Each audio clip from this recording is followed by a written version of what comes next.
Good afternoon, my name is Mrs. Israel and I will be teaching you how to make Ankara purse. I have made one and I'm going to show you how I made this exact one with the same fabric. Materials you will need is your macro. This is what a macro is. This is a macro, and a chipboard.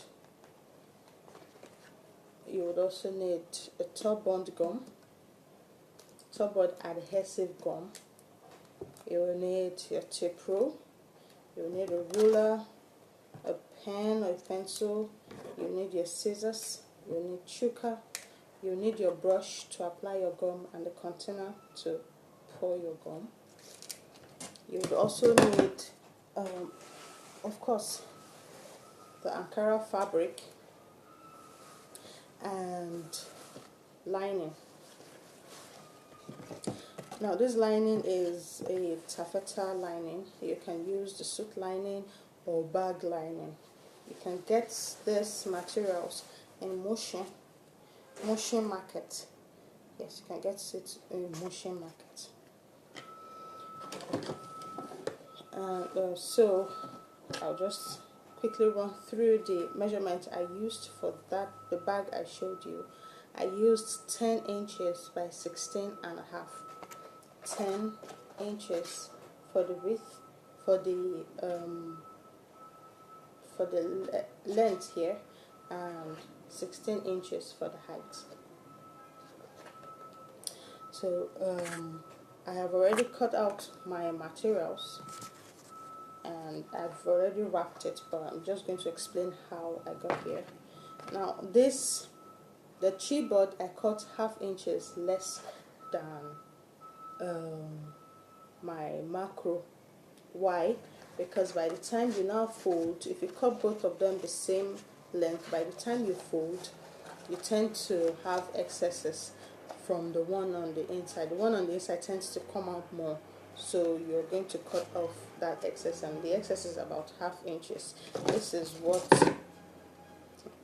I have cut out from this particular one I'm making.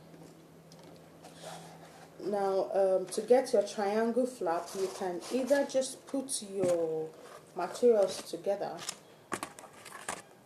put them together this way and cut the amount you want out of it, or you do a measurement, which I did here.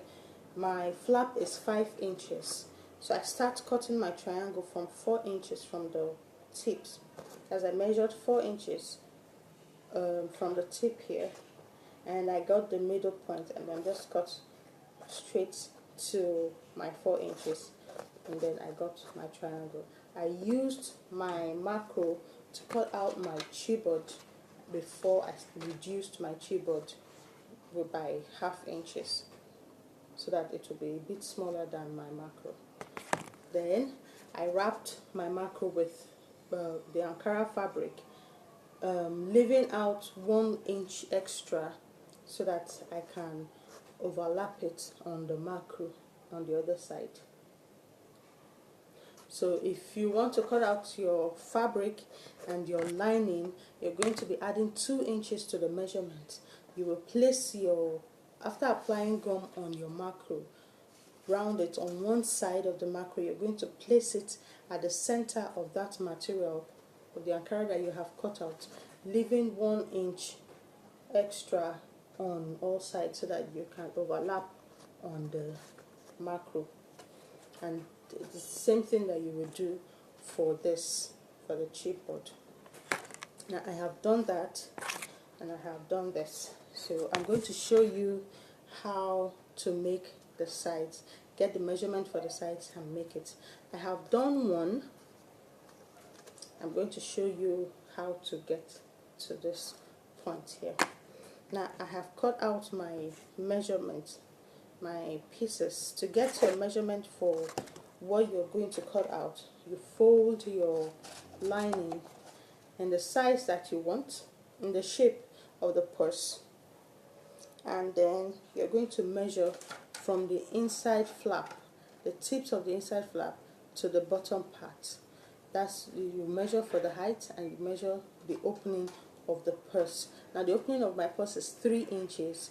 I added 2 extra inches for the purse. The 2 extra inches will be what will be holding my lining by the sides here. So 1 inch will go here, 1 inch will hold it here. Then for the height of it, that I said I measured 5 inches, I added 1 inch to it. 1 inch makes it 6 inches. The extra 1 inch would hold it here. So that was how I got my material, my measurements, and I cut out 2 of this, 2 of this, and 2 of this. Cutting out for the material, you're going to add 1/2 inch to the length of it. Remember I said the length, the height of the sides that we're cutting is 6 inch and the width of it is 3 inches. But I'm going to add 2 inches to the width, which is 5 inches, and we have added 1 to the height of it, that makes it 6 inches. Now to cut for the fabric, you're going to add 1/2 inch to the height. So instead of 6 inch, you're going to cut out 6.5. You're doing that alone for the lining and the fabric. But when you're cutting out for your chipboard, you cut it the exact measurement, 5 by 6.5. 5 by 6, sorry. That's what you cut for the chipboard. You're going to add 1/2 inch when you're cutting for the fabric. Now you're adding the 1/2 inch because of what I would show you right now. Let me quickly adjust the camera so that you can see what I'm doing.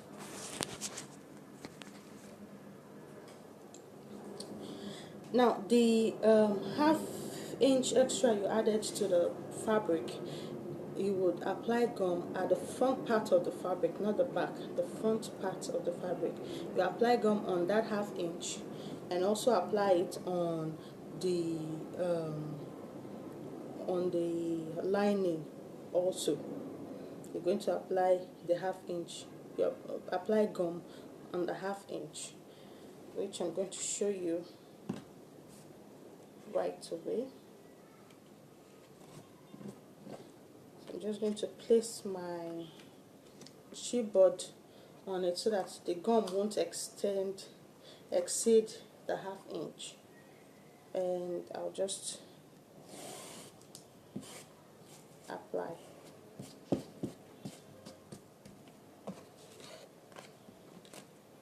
can see that I have applied it. So I'm just going to leave that to dry and apply gum on